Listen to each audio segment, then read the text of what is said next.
What's going on, guys? Welcome back. Hope you're having a great day and we're all doing well. I do ask, if you are new and do go on to enjoy this video, be sure to drop it a like and consider subscribing. So what we're going to be talking about in this video is Rainbow Six Mobile, and more importantly, how big a step this actually is for the R6 franchise. So if you're watching this video right now, you probably play Siege on either console or PC, and your mindset probably is that yeah, R6 Mobile is cool, but I'll probably still stick to the main version of the game. I'll probably check R6 Mobile out, but the main version of the game on PC and console is still the best experience. And I agree with you, I'm in that boat too. But I think people need to actually realize how big of a deal this actually is. Rainbow Six Siege is one of the most unique FPSs to come out the past decades, and still to this day, there isn't really anything like it. That was until a Siege clone came onto the mobile market known as Area F2, and it amassed a pretty large following and fan base. However, it wasn't just similar to Siege, it took a lot of aspects to it, to the point where Ubisoft successfully shut the game down because it was that similar, and there were some legal issues about it. However, that point aside, there was still a massive audience really looking for that Siege style gameplay on mobile, so they'll be very interested in Rainbow Six Mobile releasing. But we have to look at the mobile gaming audience in general. According to Newzoo, who are a game data and research company, in 2021, mobile gaming accounted for 52% of the global gaming market revenue, with 45% of that being on smartphones and the other 7% being on tablets. That makes mobile gaming statistically the biggest gaming market in gaming. And to put that into scale as well, in 2021 the gaming market made a revenue of 175.8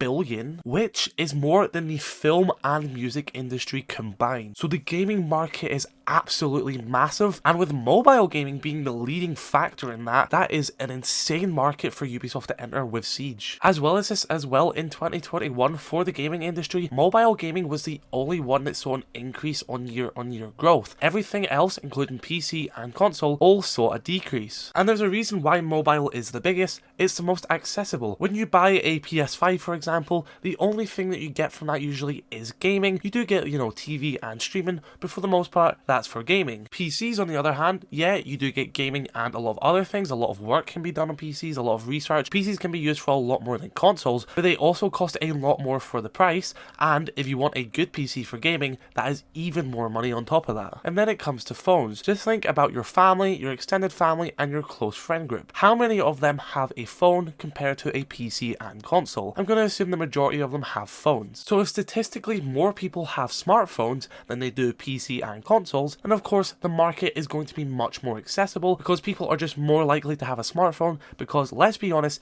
your life is on a smartphone. If you do not have a smartphone in 2022, then you are at a pretty big disadvantage with a lot of things, and you're also quite excluded from a lot. So then the next argument is, yeah, a lot of the market in gaming comes from mobile, but it isn't games like Rainbow Six Siege, it's Candy Crush or these other small pick up and play games. And yes, they do account for a large amount of the industry, but these other FPSs still have their own massive subsection in the mobile gaming industry. Let's take a look at PUBG Mobile. This game was created by Lightspeed and Quantum Studio, a division of Tencent Games. And guys, guess who's also co-creating Rainbow Six Mobile? That is indeed Tencent and Ubisoft. So let's take a look at PUBG Mobile in a bit more depth. According to Tencent themselves, in December of 2020, PUBG Mobile had a daily active user count of 30 million players. Name me one PC or console game which has a daily active user count of 30 million. And in March of 2020, it had 65 million. And the reason why there was a dip of 35 million between those months is because it was actually banned in India temporarily, but now it is back and that player base has went up. And this is massive. In the first quarter of 2021, PUBG Mobile made a revenue of $709 million.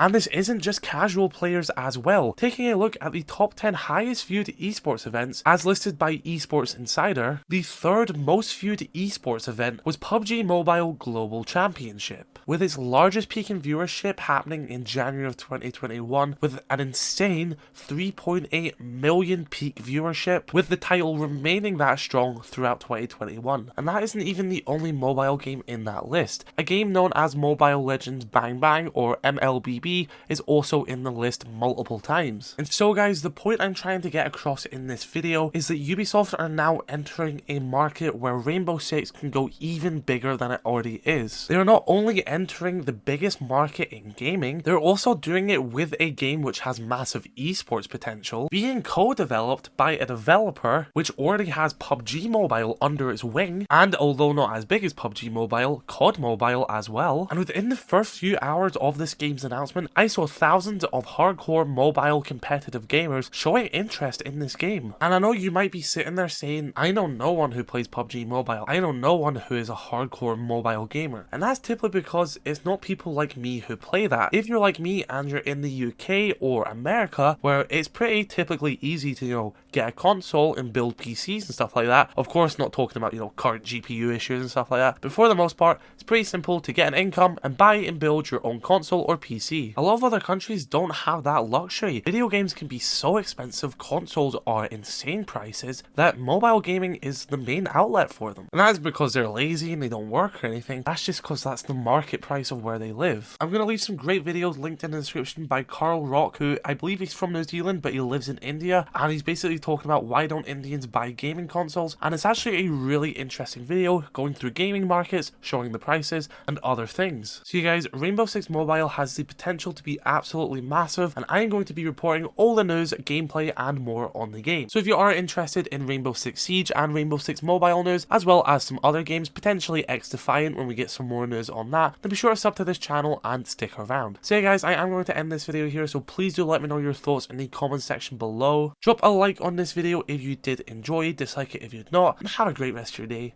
I love you all, stay safe, peace. We'll be